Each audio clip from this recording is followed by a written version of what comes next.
Item B, adopt a resolution accepting the Florida Avenue Park Draft Master Plan and approving the park design concept.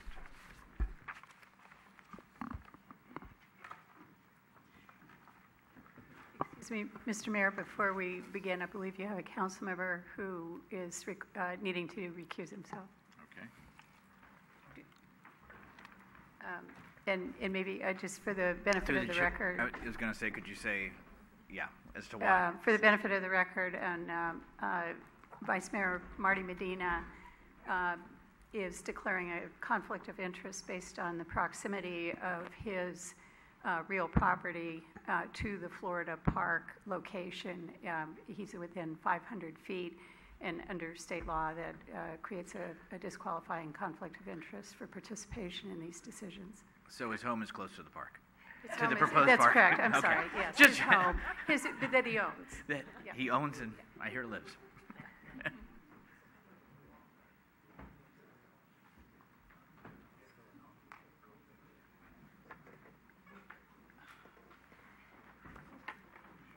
Carrie. Good evening, Mr. Mayor and members of the City Council. It's my pleasure to be in front of you this evening to present the draft master plan for the Florida Avenue Park. At your meeting about a month ago on September 27th, the City Council approved the Earl Glenview Park Master Plan. This evening, I am presenting for your consideration and approval the draft master plan for the Florida Avenue Park. This is an incredibly special time in San Bruno. It's not often that a city plans and builds two parks simultaneously. I know I and the Commission and both of the neighborhoods are very excited about this. If approved this evening, the Florida Avenue Park Draft Master Plan establishes the design vision for the park and preparation of the detailed construction drawings and documents which will be used for the park's construction. Since June, city staff and the design firm of MIG Incorporated have worked with the Florida Avenue Park neighborhood to develop this design vision for the new neighborhood park. As the City Council is aware, the Florida Avenue Park site is located in the Cupid Row neighborhood.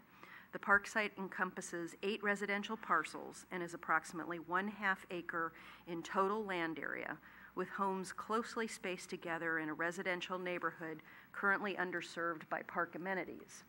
Oops. To develop the master plan, the city and MIG commenced a multi-step process of data collection, analysis, meeting facilitation, and design. During the inventory and analysis phase, the park site was evaluated to assess conditions such as utility locations, features of the parcels including site conditions and views, traffic and pedestrian circulation into and around the park site, access points into the park site, locations of adjacent uses and neighbors, and existing patterns of activity in the area surrounding the park site. This needs assessment included consideration of park design best practices and existing City of San Bruno park amenities and standards for other neighborhood parks throughout the community. The 2 neighborhood meetings conducted by the city were to solicit ideas and input from the neighbors. At the first meeting on June 22nd, residents were asked to articulate their vision for their new park and to share concerns regarding neighborhood impacts, safety, and maintenance.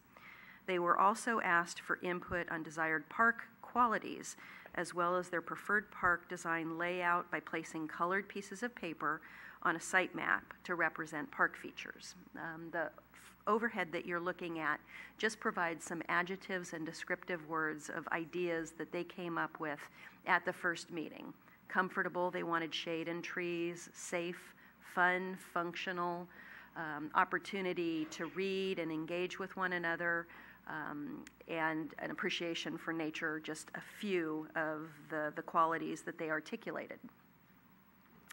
Meeting participants deliberately did not include design elements which could cause the park to become a destination, such as a separate parking lot, a dog park amenity, and barbecues. That probably sounds familiar. Those were some of the same concerns that the Crestmore neighborhood had. You can also see that safety, drainage, maintenance, balanced use of space and visibility, again, were just a few of the concerns that were raised.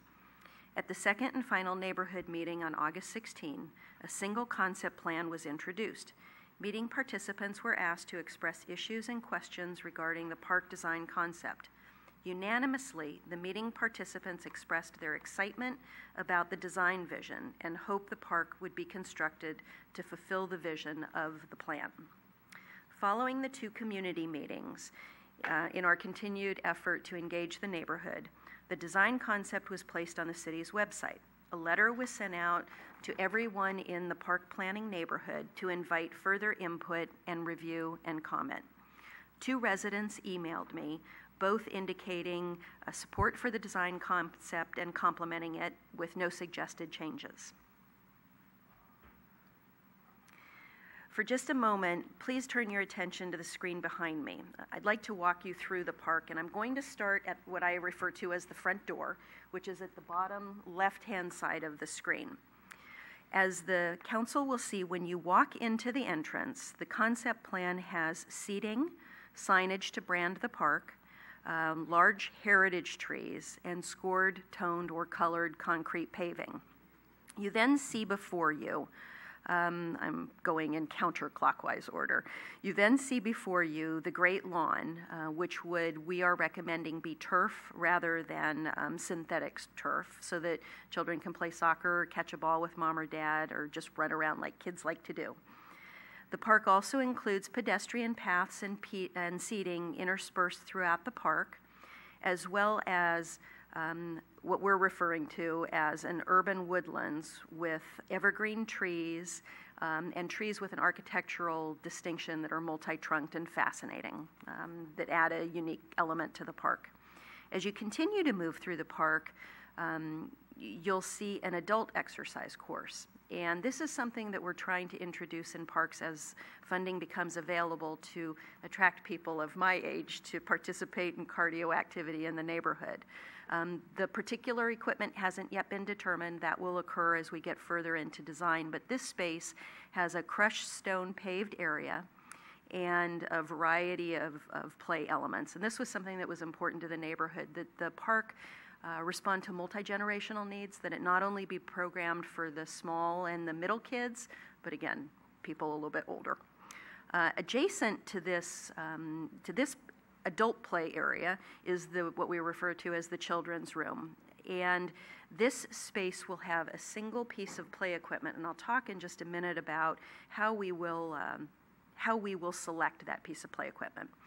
Finally, as you move through the park, you'll see a neighborhood square, which is a place where people can gather with picnic tables adjacent to what we refer to as the community grove. Also proposed for the park, and I'll talk about this in just a second again, we're proposing that all the street trees be replaced that are aging and otherwise need to be addressed, and that we, as part of the park project, which it doesn't currently address sidewalks, curbs, and gutters, and a handicap ramp into the park. The Parks and Recreation Commission has been actively involved during the neighborhood engagement and concept design phase. Representatives from the Parks and Recreation Commission Florida Avenue Subcommittee, Commissioner Michael Salazar and Commissioner Alex Melendrez, who's here this evening, were in attendance at the 2 community meetings and have provided periodic updates at the regularly scheduled meetings of the Park and Recreation Commission.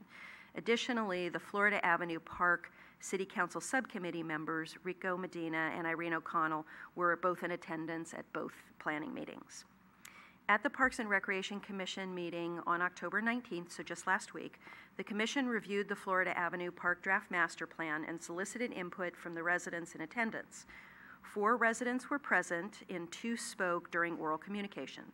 Residents expressed, again, excitement about their future neighborhood park and their eagerness for it to be constructed in a manner consistent with the Draft Master Plan.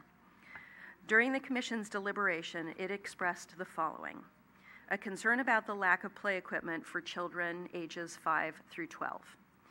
Supported the inclusion of a half basketball court, liked the inclusion of the multi-generational play area for older adults, wanted the design to ensure the play area for children ages 2 through 5 prevented children from entering the more active areas of the park where basketball might be played or adult equipment might be in motion, strongly expressed an interest to see the sidewalks, curbs, and gutters repaired and/or replaced and designed in a manner that would be compliant with ADA and would prevent future damage from large vehicles such as trash trucks.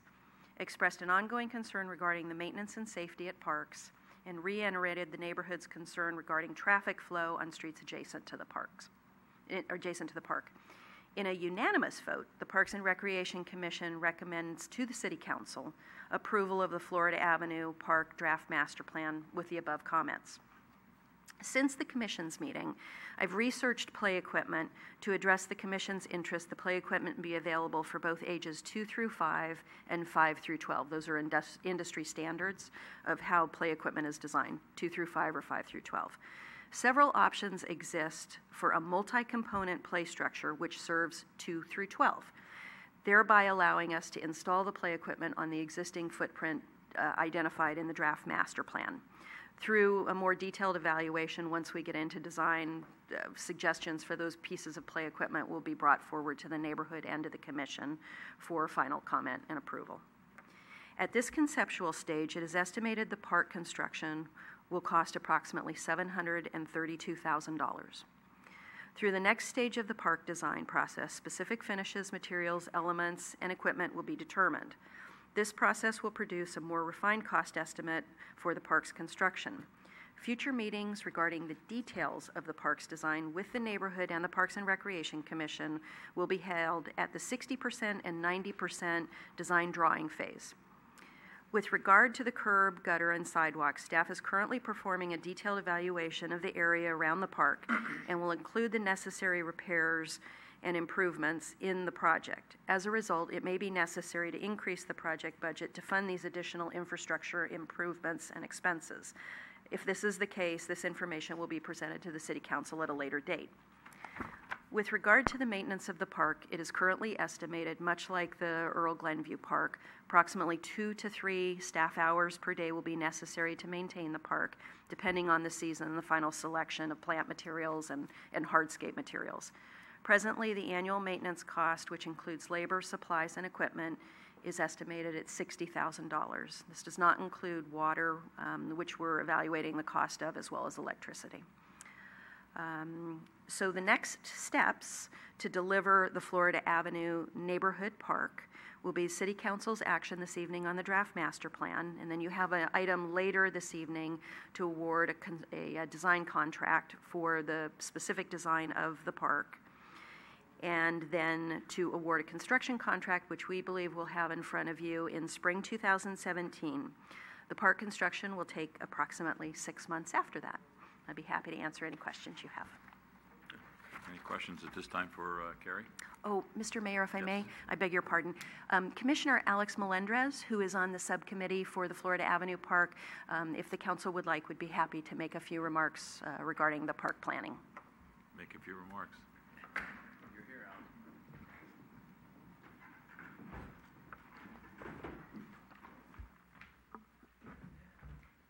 Thank you, Mr. Mayor and City Council. So regarding the draft master plan, I would just like to reiterate that the largest recommendation that we got for the park was in regards for the exercising equipment. Regarding the plan as a whole, I would like to acknowledge our community, my fellow commission members, and the design consultant, MIG. The draft plan was a culmination of our community commission and consultants' desires, concerns, and heart. This plan isn't just a new park, it's a green space with unique designs, very much desired by the surrounding community, and I look forward to hearing the feedback and decision from the City Council. Thank you. Thank you. Great. As I said before, any questions for staff, Carrie, or anyone? Through the chair. Rico? Real quick, this is something that I'm going to speak for Irene and I, that we brought up when we were at the listening on the timeline. I know we had talked about the timeline, but there's been some time since our last meeting that there was just some question on the length from start to finish. Has that at all been modified?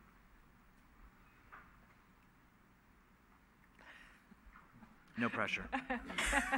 We put you on a spot.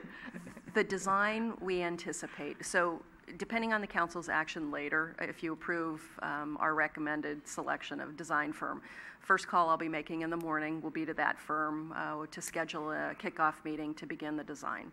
We anticipate the design could be completed as early as February, March-ish at the latest, which will immediately take us into the development of the bid documents and bid and award of the project, which we hope will occur right after the end of the rainy season, May-ish.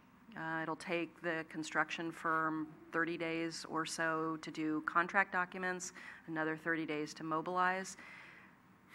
Florida is supposed to take about 6 months, so we're still shooting for dedication before the end of 17. Ken, did you have something? Yeah. I can appreciate, the listening campaign and reaching out to the community and things. And, my profession, I'm supposed to be able to visualize things. And for the life of me, I know this site. I know the Glenview site. And I have a real difficult time visualizing what this park will ultimately look like. I mean, on plan, I understand everything. A nice grove of trees and things. I can't put it up there, though.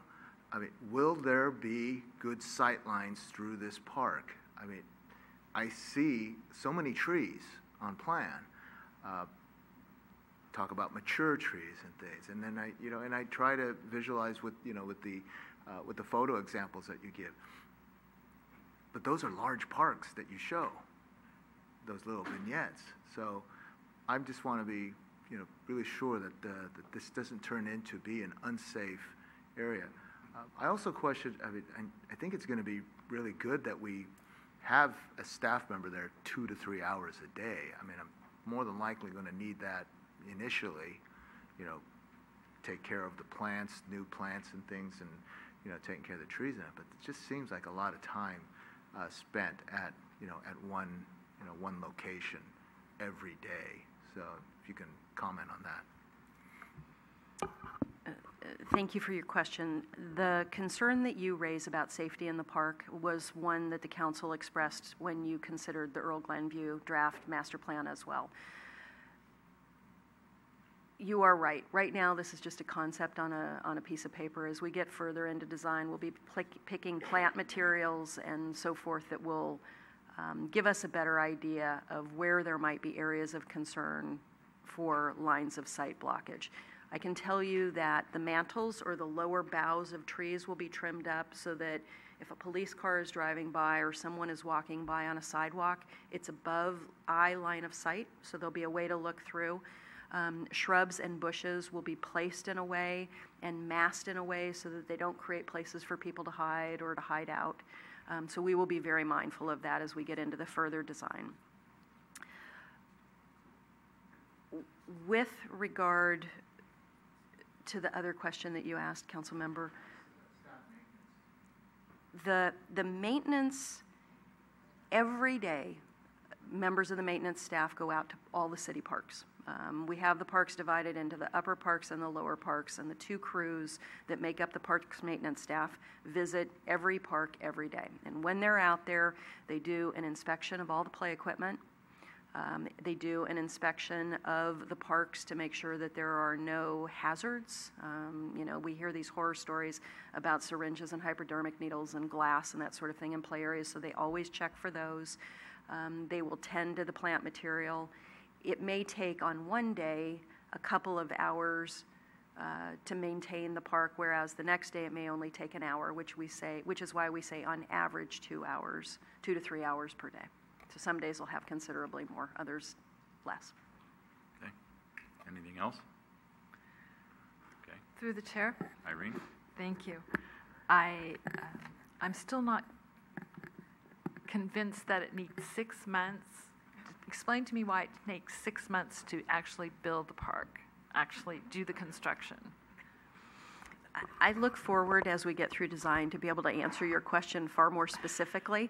At this point, all that I can tell you is if you look at the components of what has to happen, grading, site improvements, amendment of soil, installation of irrigation, installation of electrical, installation of plant material, testing all of that.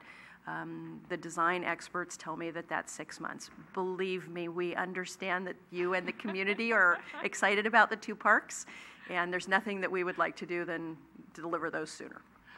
Thank you. I just want to tell a little story. I used to walk past that house and the empty lot there when I used to go to swimming lessons from my home resident on Fifth Avenue.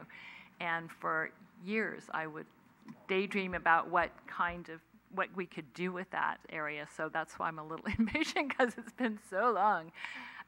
I'm excited that it's going to happen.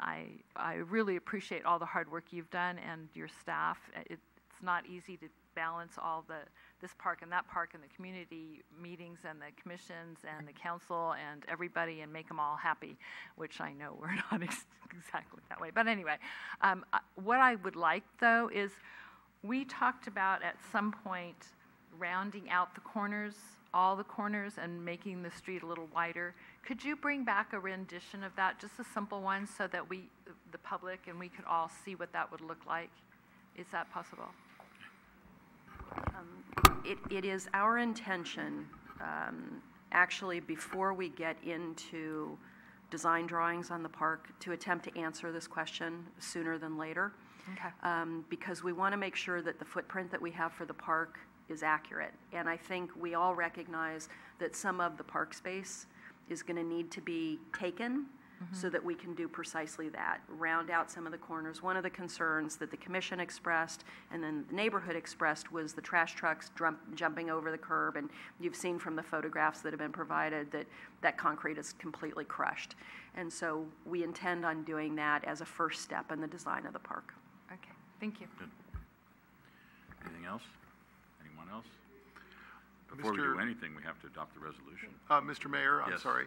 You may want to now call for any comment from the public. Yeah. And as a way of explanation, state law does allow council members who are recused from participating in the vote to address the council as a member of the public. Okay. And they can do so at the podium, and then they're required by state law to leave the podium and exit the room again. So just wanted to let you Okay. know that's why the procedure that we've set up is Mr. Medina approaching the podium. Okay.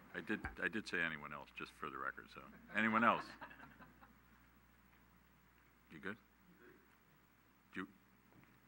Tell us your name and your street, please. Rico Medina. Marty Medina, Garden Avenue. First, want to say, it's very exciting to have a park, a new park.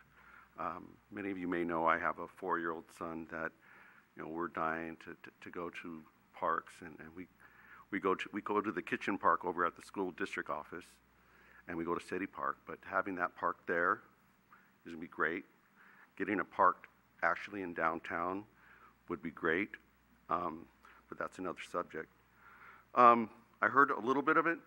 I sent some questions to the city manager and got some answers on a number of things. But I think this is a great opportunity, and I heard Irene O'Connell's comments about making the curbs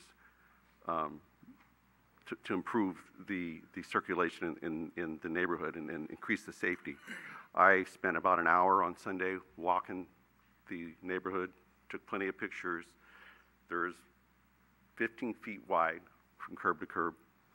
And when a car parks there, a Google delivery van was driving by, and there was probably, about a foot to get through there. So a recommendation would be to allow the internal circulation along the east side of Martin Place, because to try to allow people with handicaps to try to exit on the east side of Martin Place to get across one way or the other, it's a really wide. But I understand that staff is going to look into that, and I think that's great. The one thing I think is really important that we should consider adding here is a ADA compliant play structure. Something to where a kid in a wheelchair could roll into a little play structure and actually participate in a park. I know we don't have it, but I think it would be great to start it and to do that. I heard some of the comments about the trees.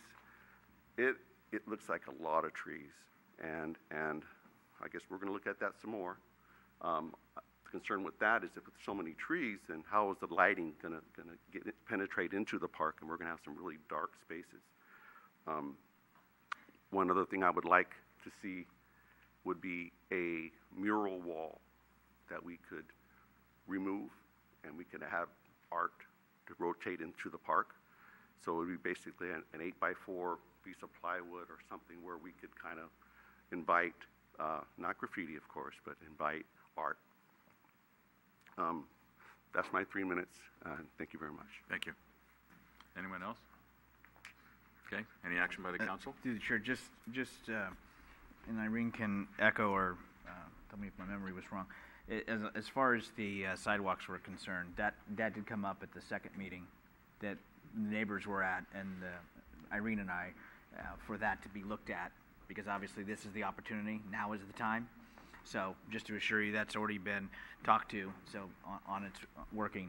And in regards to the vegetation, one thing that we did learn from this exercise was that a lot of folks were saying, well, what about this, what about that, what about the color, what about the placement, what about the size, or the structure. So really right now it is a rendition, which I had to appreciate too. And so the vegetation, which is about the safety, was certainly addressed at the second meeting as far as its line of sight for law enforcement and just for parents and guardians watching the youth at play within the park.